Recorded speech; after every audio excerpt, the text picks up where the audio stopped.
Again, whether we're talking about Yahweh, Sasquatch, Xenu, or Akasha, Queen of the Vampires, the skeptical response should be that maybe these things exist and maybe they don't. Logic prohibits us from saying that they do without sufficient reason because it is dishonest to state as fact that which is not evidently true. Logic also allows that we should have, that having no reason to believe something is sufficient reason not to believe it. We don't have to drain and dredge the entire lake before we can say that we don't believe that there's a monster in there. But we would have to do that before we can say that we know that there isn't. There are two forms of conviction: belief and knowledge. The difference being that knowledge is demonstrably accurate. Beliefs might be based on faith, or they might be based on evidence instead. And now in the context of mere belief, what is often accepted as evidence may be subjective, or it may be inaccurate, being misrepresented or misunderstood, or in some cases imagined. All too often it is no more than an assumed conclusion with no discernible reality at all. Obviously no court of inquiry would ever accept that definition. So evidence should always be thought of as factual, being that it is reliant on data which is either not in dispute or is indisputable in that it is objectively verifiable. Evidence, then, is a set of facts which align with or support only one available option over any other. While it is true that a whole lot of evidence does equal proof, at least in a court of law, it is not true that a whole lot of belief equals knowledge. It's important to remember that an absolute absence of belief does not equal knowledge either. Sometimes it is possible to test whether a mere belief is correct, but not always, and some beliefs will persist even when it is known that they are unsupported, or in some cases even after they've been disproved, as in the cases of beliefs based on faith. Knowledge, however, differs from belief in that it is testable with measurable accuracy. Objective knowledge is verifiable. If you actually know something, you can show that you know it, and you can show how well you know it. Subjective impressions, however, are unreliable, because you can't even know if you know it, if you can't show it.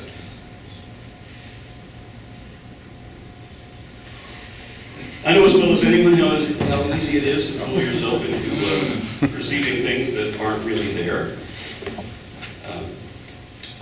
Especially when you suck yourself into a religious mindset. I used to dabble in meditation and occultism and all like that. I know looking at me now, you would think that would be impossible, but once upon a time.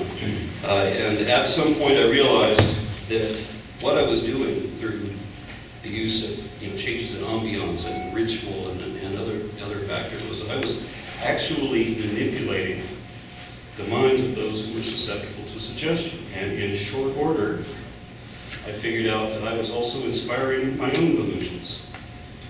And some cold facts eventually came to light that caused me to realize that what I saw, maybe I didn't really see, because how could I have? And so when people come and bring me their personal testimonies and the amazing things that they see, I have to counter that and weigh it against what I've seen, which, I'm sorry, mine blows yours out of the water.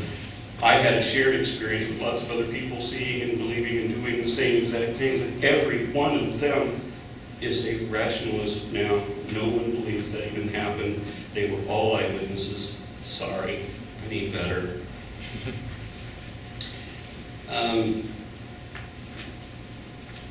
People can hallucinate, memories can corrupt, and so you can't trust anything that can't be substantiated objectively. That's why evidence should be required as the basis for any belief. For example, I've personally known several people, really, who believe in dragons, unicorns, gnomes, and things of that sort. I'm not kidding. Several who they say that they've met them. They say that they've experienced these things in real life. And there is no more or less substance to the claims that they make, and the meditation and the guidance that they've given, and all the little miracles and witchcraft and everything that they claim, is exactly the same as listening to a God belief. In either case, these people say they've experienced these entities directly, know them personally, but they can't demonstrate that to any skeptical observer. There isn't any testable accuracy to any of the claims any of them make, none of which have any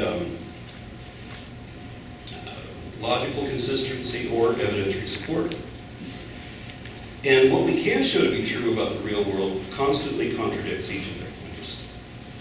Their best arguments are anecdotal nonsense, and their best advocates are the least credible people, even on occasions when they don't also turn out to be criminal conduct. So there's every reason not to believe them, and no reason to believe them.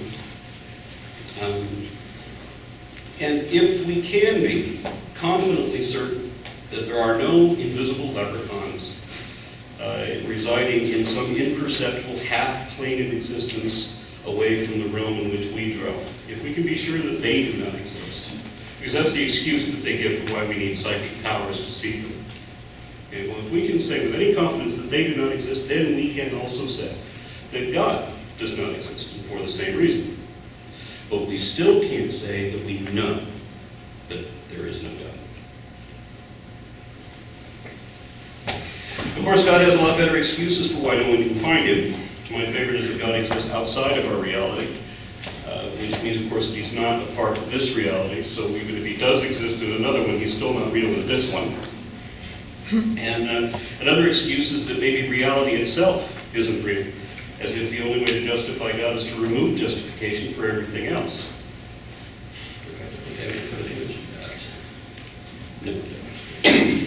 No.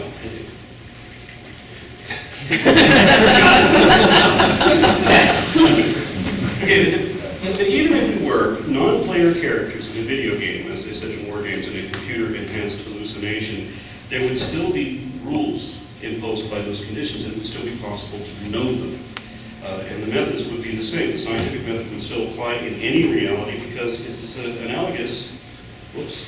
That is out of order. That's not going to make any sense to you. Cuts to the heart of the matter. Yeah, okay, well, maybe I'll just try to not to ad-lib any at all, because that's what I did there. Science, basically all the applications of science, like a jigsaw puzzle, drawing on one ultimate conclusion, one reality, for there can be only one. Thank you.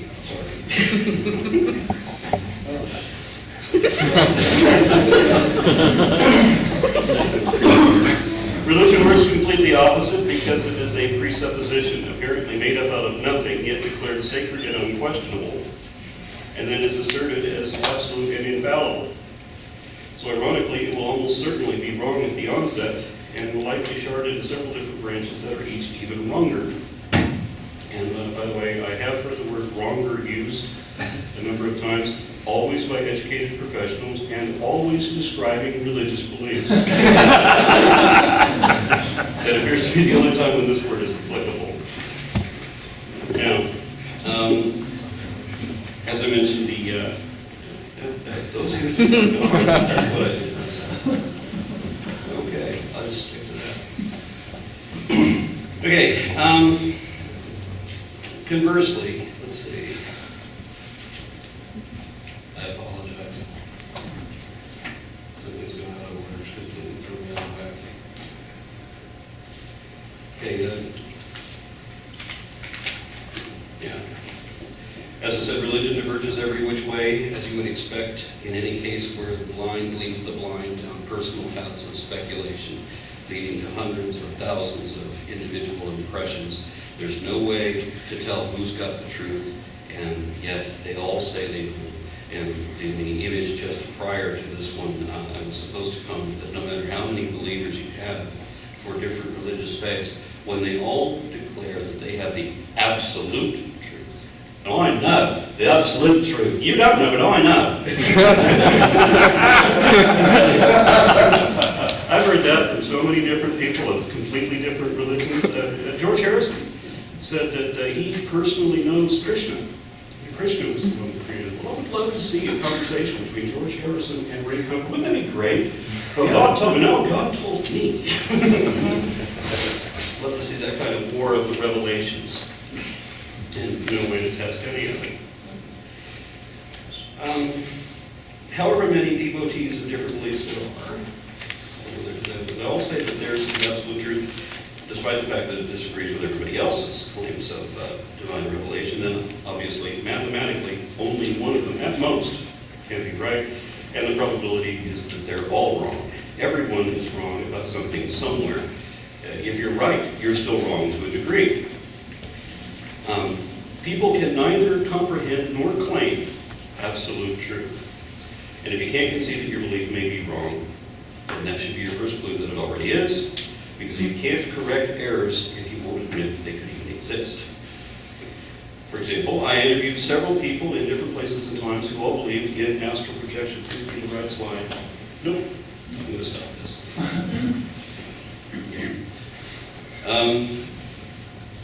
And they claim to have done this frequently. The accounts each of them gave were all unique and differed so much that in both the basics and the details, that there could be no corroboration, no consistency between their descriptions. So they obviously hadn't experienced the same process or phenomenon, but apparently only imagined something vaguely similar, or more likely, they were dreaming. I think the transfer from one laptop to the other seems to have lost a half a dozen images on this one. Actually, on that. Yeah. Okay. The poor speaker that plays his technology. Yeah, and it's old guys pushing. No, got it.